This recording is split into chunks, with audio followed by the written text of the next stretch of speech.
Hey guys, Paul McLean here. Welcome to the Monday Morning Wake Up Podcast Classroom Edition. And today, guys, I've got something to really cover with you. I believe is going to make a massive difference. In fact, the last, I guess, a week or two ago, I stepped in. We did this lock-in, and a lot of you guys have heard of these lock-ins that are taking place. And I thought, man, I want to be a part of this. I want to join some of these top producers, these producers that are just getting started. And I want to die alongside them. I want to work alongside them. And so, all reality, it's been several years since I stepped in and bought leads, called families, booked appointments, talked to clients, and did that whole deal, right? And so I was excited to step in and go through the process. And really what I want to do today is I'm going to unpack that, what that process looked like. I'm also going to unpack what I observed in this lock-in and really kind of three different, it seemed like every agent fit within these three different categories of an agent, right? As far as mindset, behavior, attitude. And so I'm going to unpack those three different, groups. And I believe that what you'll be able to do is kind of sit there and say, okay, which one do I fit in?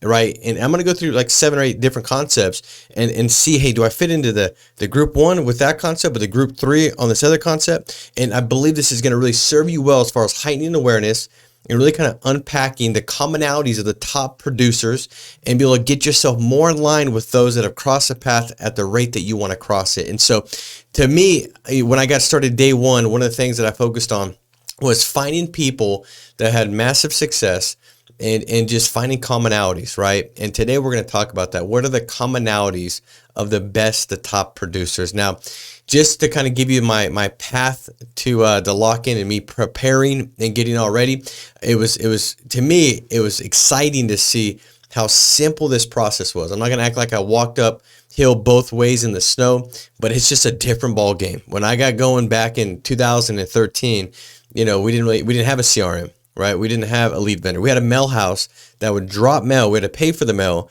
and then as the mail came back in 4 weeks later, we were able to identify: did we drop enough? Did we not drop enough? What were we paying for the lead? Did we get 10 back? We were paying $50 lead. Did we get 5 back? We're paying $100 lead. Like, it was just a different ball game. In fact, true story. It's kind of funny now in hindsight. In the moment, it was definitely not funny. But the mail house that we partnered with burned down like 4 weeks into launching FFL. So we're like, dude, where are the leads at? And like, well, the mail house burned down. Well, that's cute. The dog ate my kid's homework last night too. Like, where are my leads at, dog? Like, give me my leads. And in fact, the mail house had burned down. So I mean, it was a different ball game. But to step in and to see ILC and how everything was set up, to me, I was refreshed and really assured in the fact that, man, we've got the best possible shot for somebody to take and make when joining the insurance industry. And so I hopped on ILC and I went through and I picked up some leads. I got a diverse amount of leads. I got some ethos abandoned leads. I got some instant internet life leads. I got some direct mail like mortgage leads that were like, I guess they're 6 months year old. I got some old final expense leads that had a work spot discount. So I got a big discount on those, which I was excited about. I was able to get more leads for what I was putting in. And I printed all these leads off. So I was all ready to go, right? And this is the day before the lock-in. And so I had them all ready. So come lock in, I was there. By the way, first one there, right? I remember that, hey, I always want to have an advantage. I always want to have the edge. And that's the thing I also could tell you is the people that did the best, they were there first. Not there first by a mile, but they started dialing and they were working at 7:30 a.m. There were some that got there at 8 o'clock, 8:30, and you can say, well, it's just 1 hour, dude. Like, what's an hour? Well, I'm telling you, 7:30 to 8:30, what I saw, that was magic hour. It's like we go to Disneyland, once a year and around the Christmas time, and the kids, and they love walking around. It's like, it's magical, right? To me, I've never really got it because I hate lines. And so I've never been a fan until I found out you could do these VIP service, which made it a lot better. But before the VIP service, what I realized is you got to take advantage of magic hour.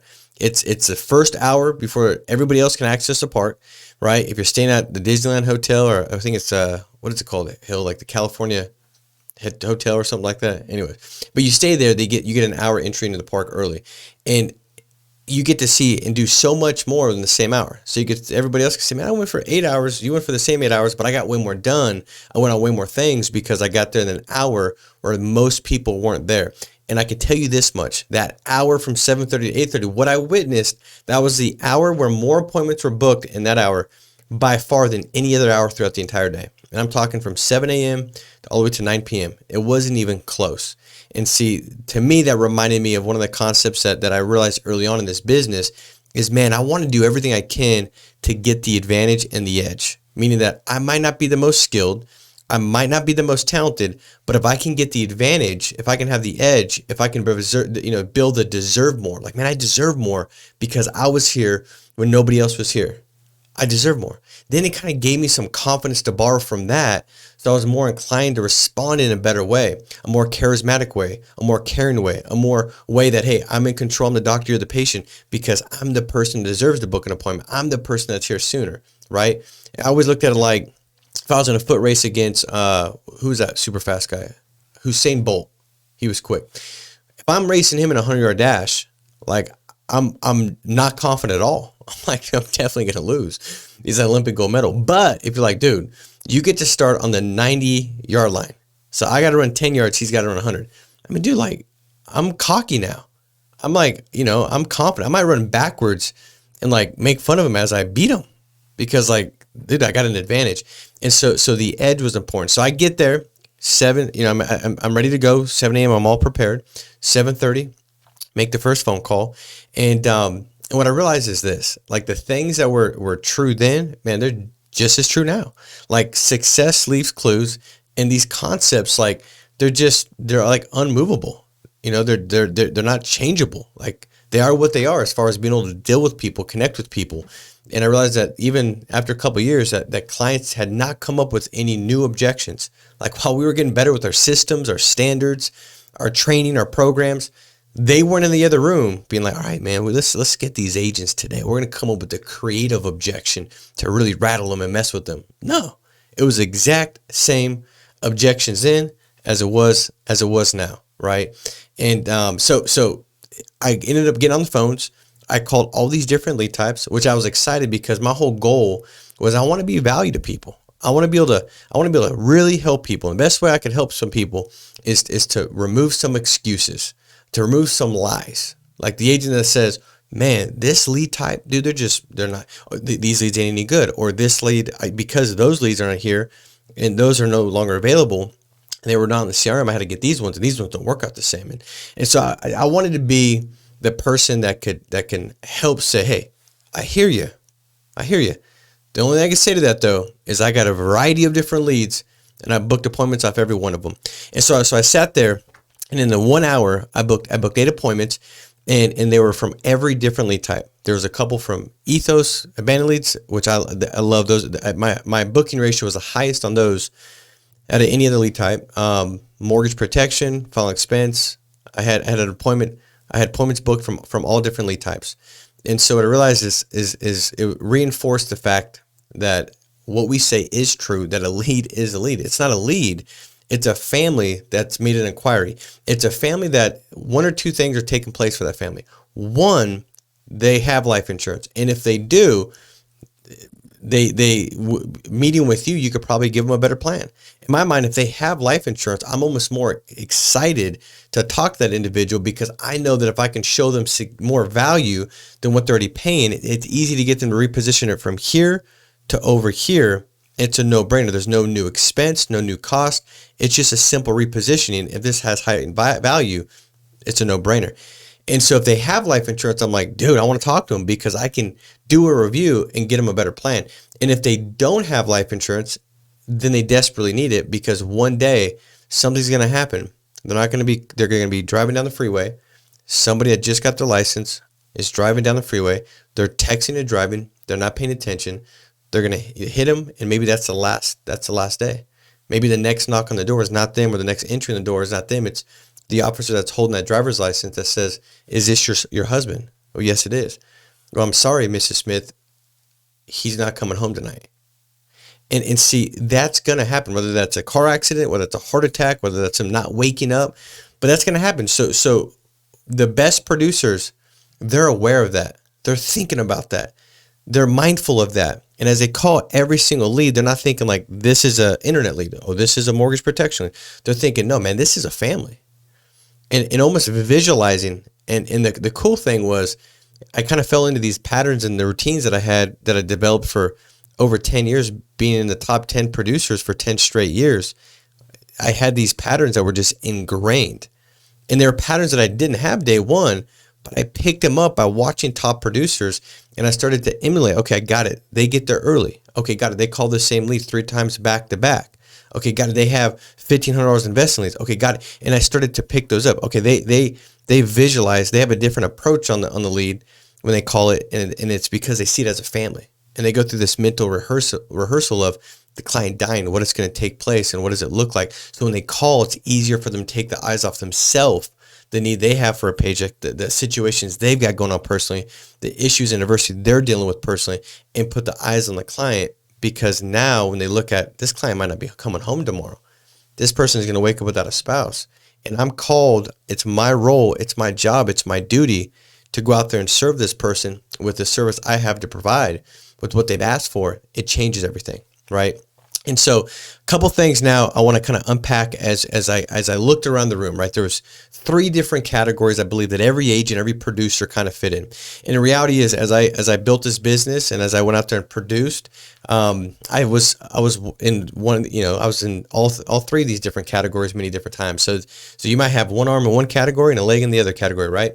But the first thing I saw was there was 3 different agents as far as how they saw themselves. One agent, they had their identity right. They realized that the client set the foreman, that they were the doctor, the professional. And so when the client said something like, well, I got it taken care of. It's all good, right? One agent, they gave in easy. Like the client could give them any kind of pushback. Man, they were giving in easy. So they're like, okay, no big deal. No big deal. And they would just, hang up the phone. Okay, I'll update the system, Mrs. Smith. I heard that a lot of times. Okay, I'll update the system. Like what? That was one of them, which means that they thought that they were kind of trying to make a sale. They didn't see themselves as providing something of such value, and they were so valuable for that client. They're easy to get off the phone, right? That was one. The other one was this approach of like, if the resistance is not too bad, I'll keep going. Like if they say, well, we already got, the protection in place. Okay, perfect. Well, most families do. And most clients that send the request and they send multiple forms, and it's because they want to get the best price for their family and option, which obviously makes sense. And probably fair to say it's what you guys did as well. And I've been assigned to get that information that we've not yet got to you as a manager. Let me go ahead and put down some notes to best accommodate you. When are you back home from work? Now, the moment that person said it all good, but the moment that person said, no, I'm all good, a little resistance, then they folded up shop. Okay, great. Okay, well, I'll update the system, Mrs. Smith, or whatever, and they'd hang up. But there was the other agents, the ones that had the most appointments booked, the ones that are Hall of Fame producers, the best producers. Their response was, they said, we already got to take it. No, I understand, 100%. Listen, Ms. Smith, this is for your benefit, not mine. I could care less what you do or don't do with this information, but it's probably fair to assume that if you could find out that what you have in place isn't exactly the best bet out there for you and you could get better benefits and lower costs, you'd probably want to know now, not later. And if what you have is the best, you'd probably want validation that it is, so you rest assured that, for the next 10, 15 years, you're in the best plan possible. My job is just to get the information out as a field underwriter, not a sales rep. What you do with it's up to you, but we definitely have to get this out of the system to market offer list, and it's really for your benefit, not mine. So as far as the schedule goes, I don't have a lot of time. I could probably squeeze you between appointments at 6 or at 8 tomorrow, which is better. Perfect. So the reality is I heard that exact phone call tons of different times. And the difference between the person that ended up with 20 appointments and the person that ended up with 9, when it came to the same activity, because some of the agents, it wasn't an activity thing as far as when you look at how many dials were made and the appointments booked and how they correlated, but it was an attitude thing. They didn't really think of themselves in such a way that put them at a high enough value to stay in it and realize like they're not getting off the phone with me saying, I'll update the system, Mr. Smith. The only way they're getting off the phone is if they hang up on me because they desperately need this. I know the value I provide, and I'm going to stay in here until I get hung up on. And in fact, when I was dialing, I got hung up a ton of times, but I didn't hang up on them. They hung up on me. They decided when the call was over by hanging up. I didn't decide, okay, I've gone enough. The call's over. Mrs. Smith, I'll update the system. So that was a big difference I saw. All right, the other difference that I noted was you could tell. All right, so some of the agents, they actually had like on their phone like a picture of their wife, like the kids or their family. And again, I'm intentionally doing this because I want to be able to observe and then bring it to you. But some of them have clarity of why they're doing what they're doing. Like the reasons are right in front of them, right? They got them on their iPad when they're dialing. Their family, what's got them, and if you ask them, like, what's your reasons or why, they know them. It's like, dude, I want to be able to save up enough to get my first recruiter. I also want to be able to get a house in this location. I want to be able to drive this car. I want to be able to put my kids in this kind of school. I want to be able to give back to this specific charity. I want to be able to serve the church in this way by tithing this amount. It was specific, right? I want to be able to help out my mom, whatever it is.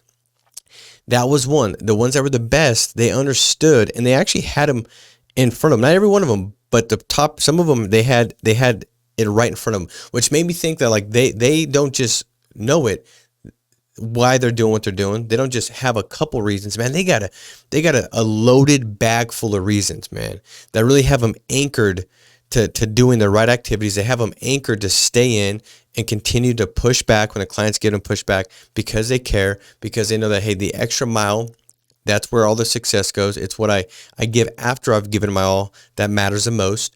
And they've got that heavy bag of reasons. It's almost like that anchor. It's so heavy. It's anchoring them to doing what they need to do and thinking the way they need to think.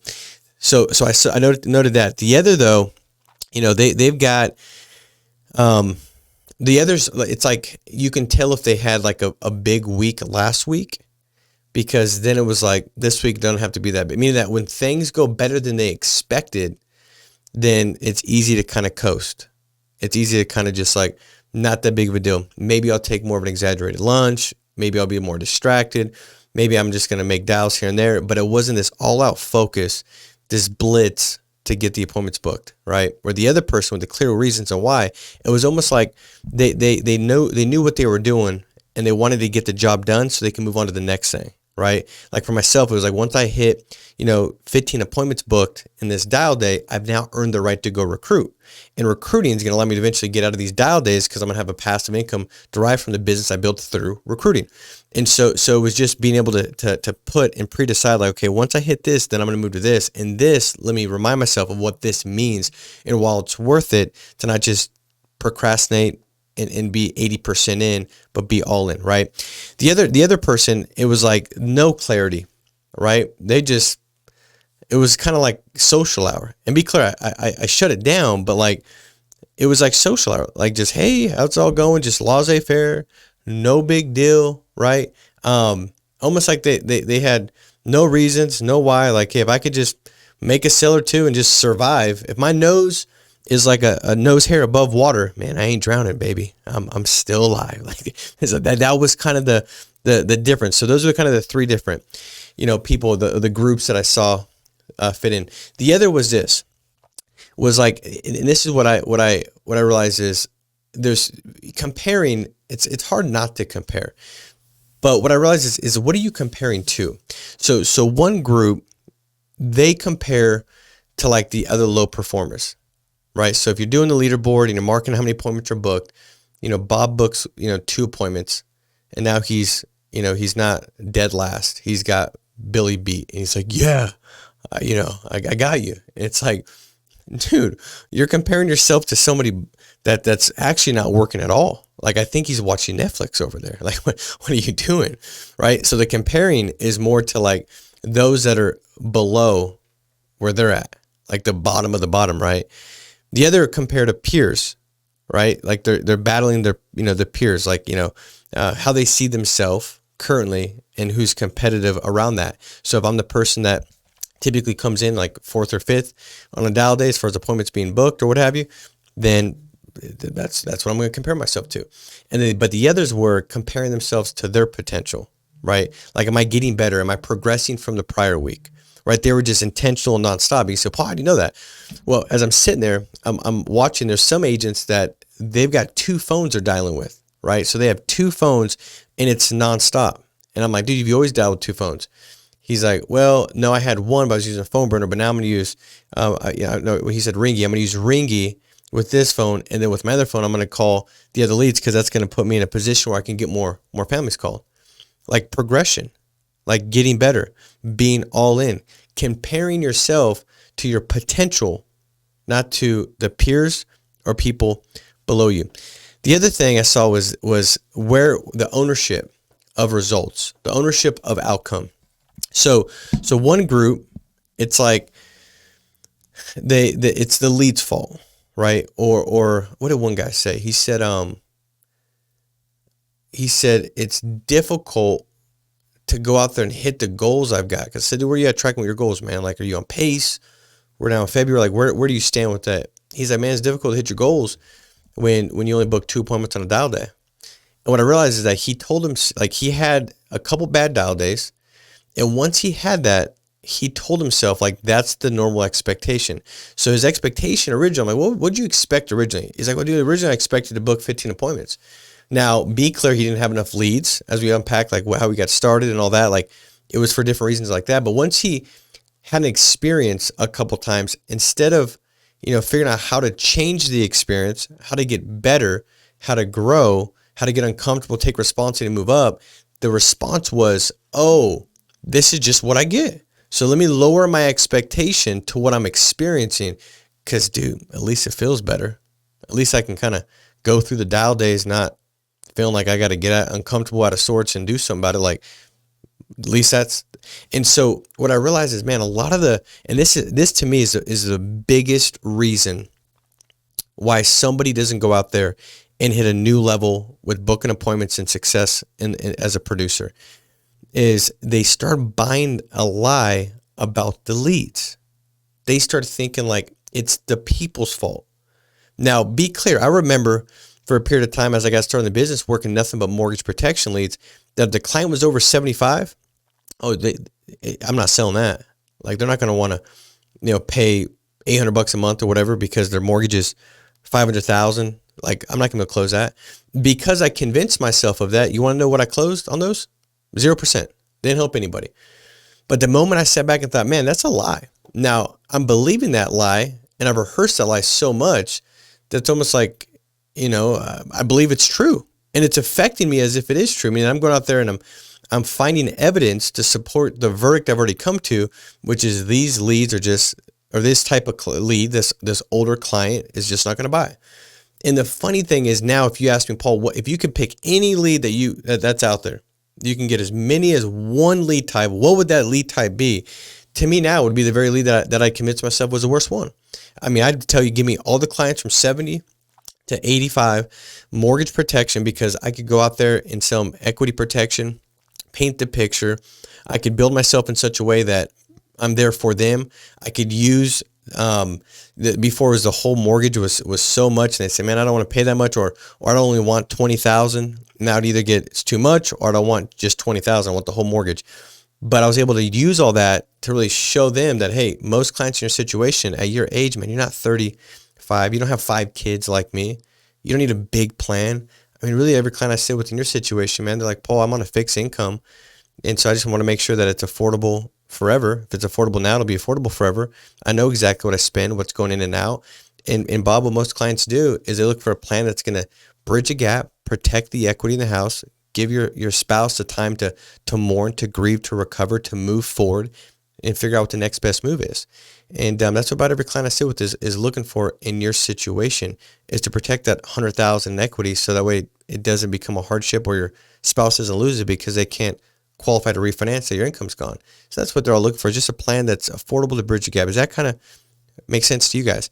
And all of a sudden, that allowed me, by doing that and then that setup, by talking about how 20,000 is important. Before it was a curse. Like, oh, we just don't want 20. Well, I was able to flip that and use that as something that really kind of showed who I know I was, which is I'm not a salesperson just trying to make a sell. I'm the doctor to the patient. I'm the person that's not after their wallet. I'm after their peace of mind, to protect that, to serve them, to help them.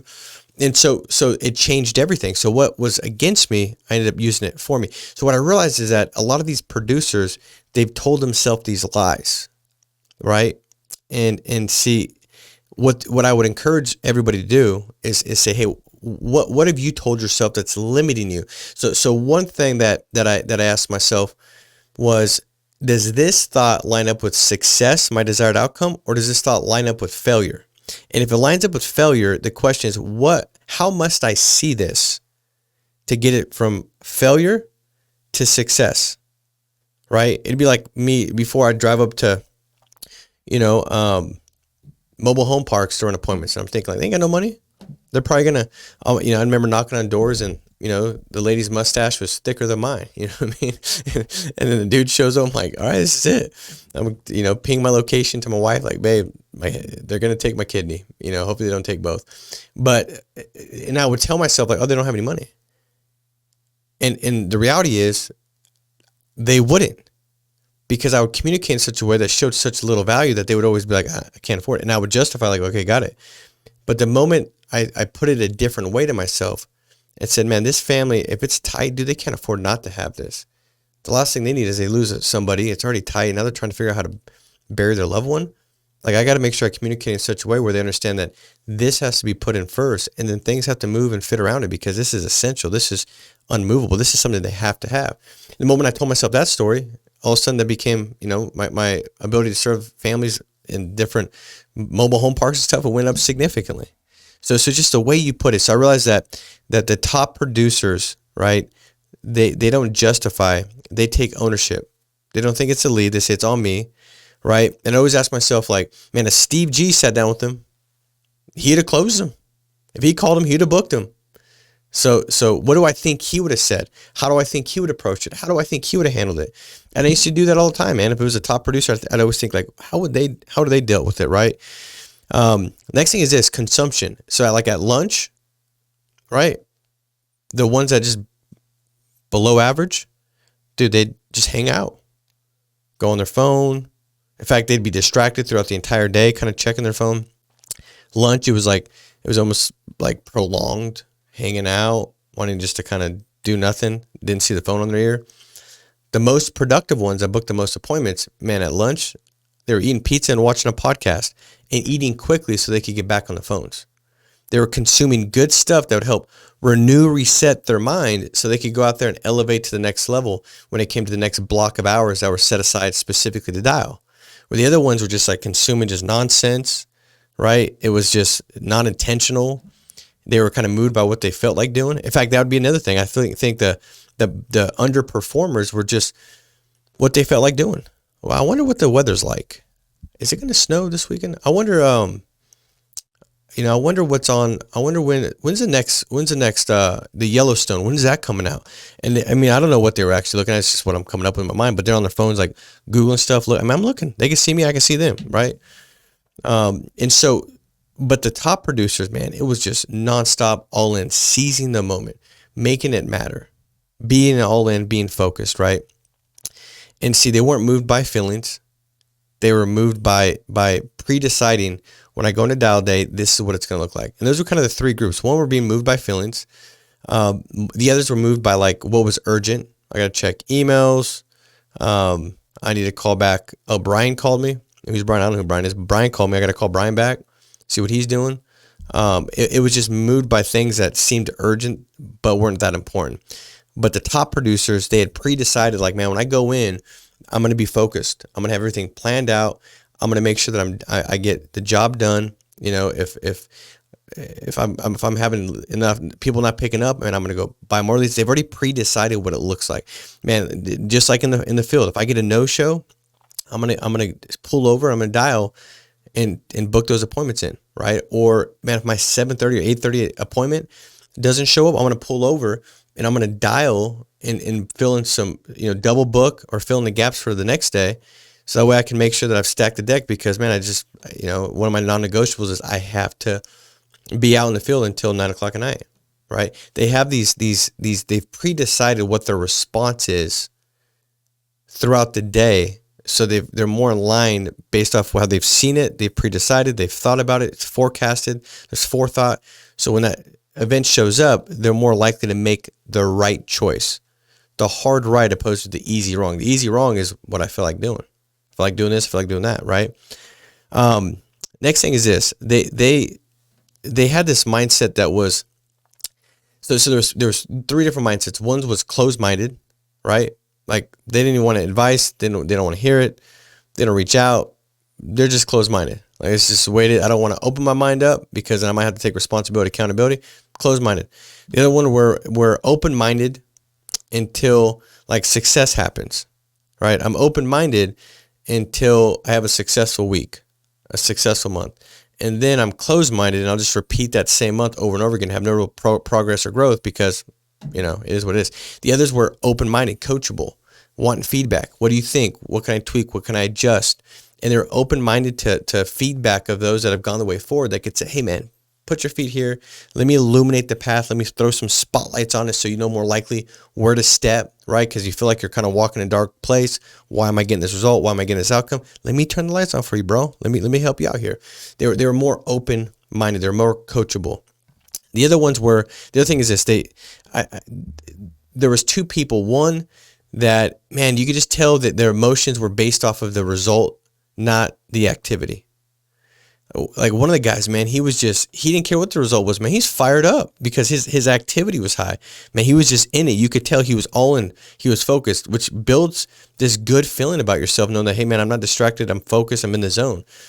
And it didn't matter if there was an hour that went by with no appointments booked or what have you. He was all in, getting after it, which was a big deal, right? And then the other person was like more staring at the fruit. What the results?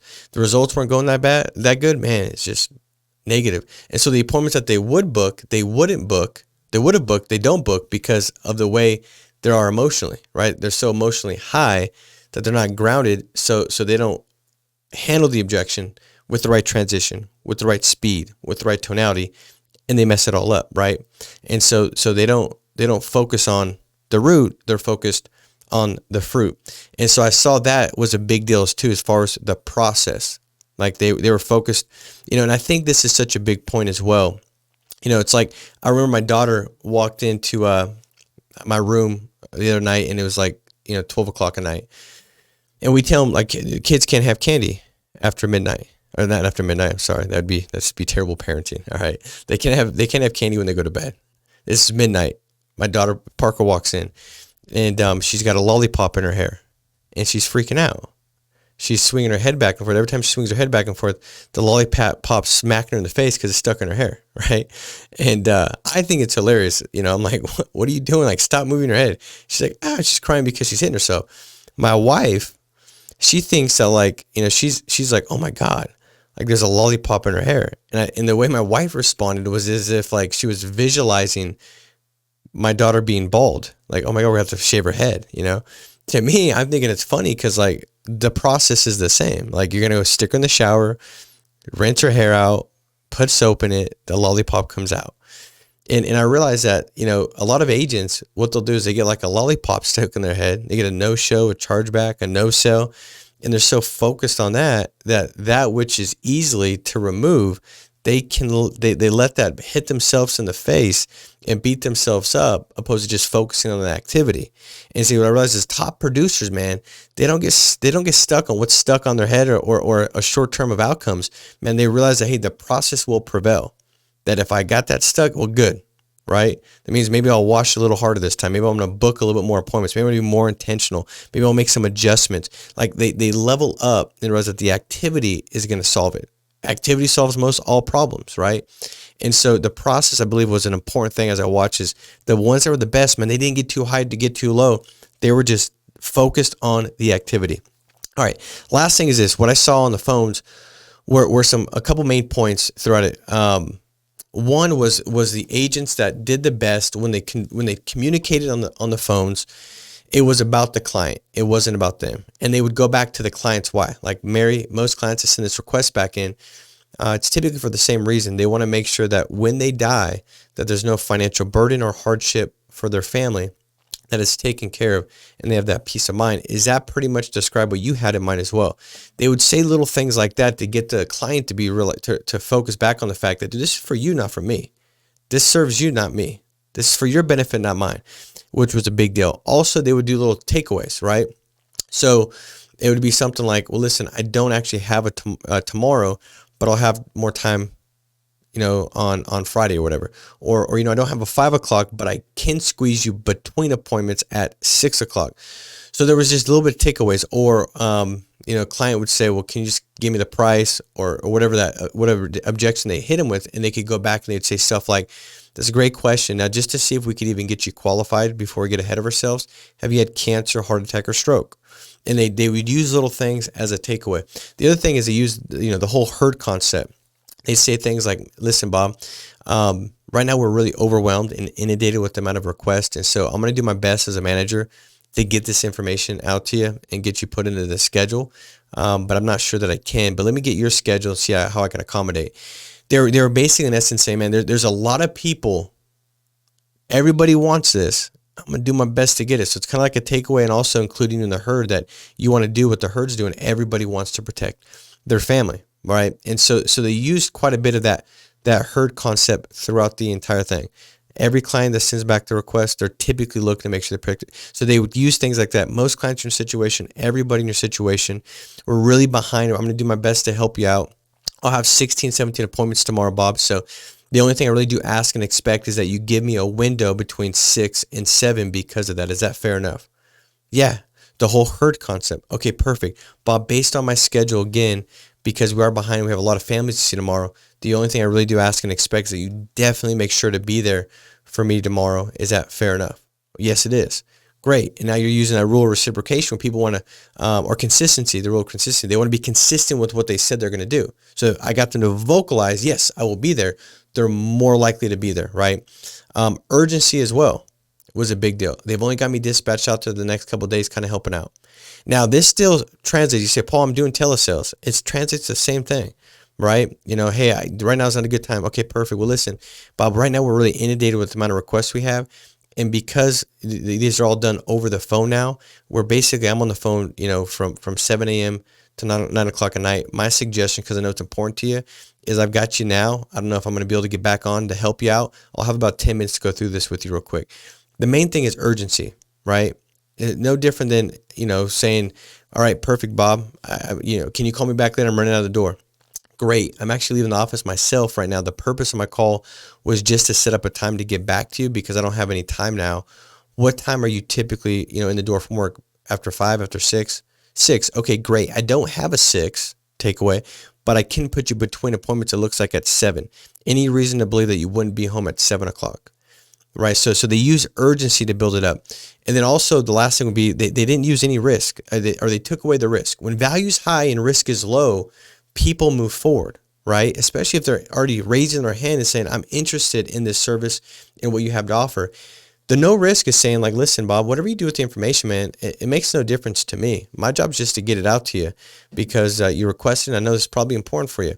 But whatever you do with it's up to you, right? That's the whole no risk thing. And so there was a couple times where I was on the phone and I booked appointments where others hadn't. And it was just because of that. They're like, I'm not interested. And they keep it. And the other person gives up early. But I would just say, listen, man, I understand. I'm not interested either. But the reality is this, I'm not a sales rep. I just feel done right. So to me, what you do with the information makes no difference. I could care less.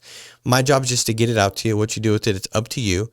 But we got to get this out of the system and get it to you. And if you could find a plan that makes sense down the road, or maybe, in a couple weeks, I'm sure you'd want to know about it, right? And if so, great. If not, no big deal. But listen, I'll be dispatched out there all day tomorrow. I don't have a lot of time. I get you between appointments at 7 or at 8, and they would book it, right? Or I'd book it. So guys, just a couple things I wanted to kind of highlight. Those are the 3 different categories for the most part what I saw people fit in. And the reality is this: you're closer than you think you are to going out there and taking it to the next level and being a top producer. The difference between where you're at and where you want to go, it's just a small couple adjustments. And successful people do consistently what other people do occasionally. Most of these people would have been in one or the other category temporarily or for a short period of time, but they lived consistently in a different one of those categories. If you want to take it to the next level, choose one habit. Maybe it's pre-deciding. Like, man, I'm going to pre-decide this week what I'm going to do, when I'm going to do it. It's going to be structured. It's going to be planned. If that takes place, then I'm going to move to this. If I have, a bunch of people not picking up, then I'm going to, get 2 phones. I'm going to get on ring, whatever it is. Pre-decide what it looks like. Pre-decide what time you're going to get to the office, what time you're going to leave the office. plan it all out. Maybe that's one habit. But as you go through this, think about what's the one thing, if you do it and you do it, this week, it's going to take it to the next level. The purpose of this, guys, is to help you get better. To hear, not to do, is really building a business without a foundation. The moment things happen, it's going to fall. You want to be hearers, but also doers. So guys, as we go out this week, put some of these things into practice. Think about your dial days and your production, and see how you can take it to the next level. I know I enjoyed sitting with a lot of the producers and dial alongside them. And to me, it was a blast. It was like a game. It was competitive. It was every time I called a client, it was like, how can I get the appointment? This is for them. How can I communicate in a way that's going to lead to that desired outcome?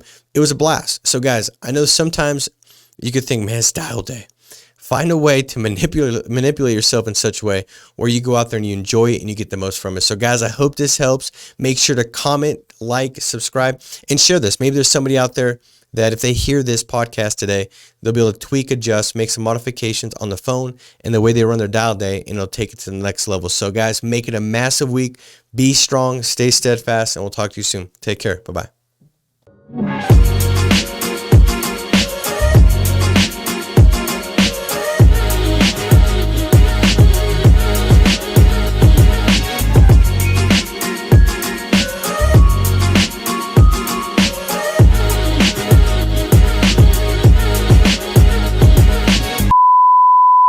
What's going on, everybody? You know what time it is. It's time to give away $250 in leads to 4 lucky people.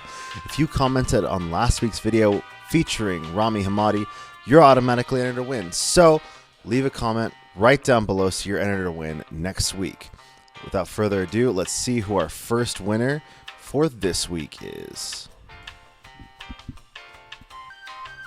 Winner number 1 is Christina Maggio. Let's go, Rami. Our second winner is... oh, gosh. Our second winner is... Andrew. Amazing. Blessed to be part of this community. Our third winner is... David H. Biggest takeaways: practice what you preach and become obsessed. Great pod as always. Thank you. And our fourth and final winner is...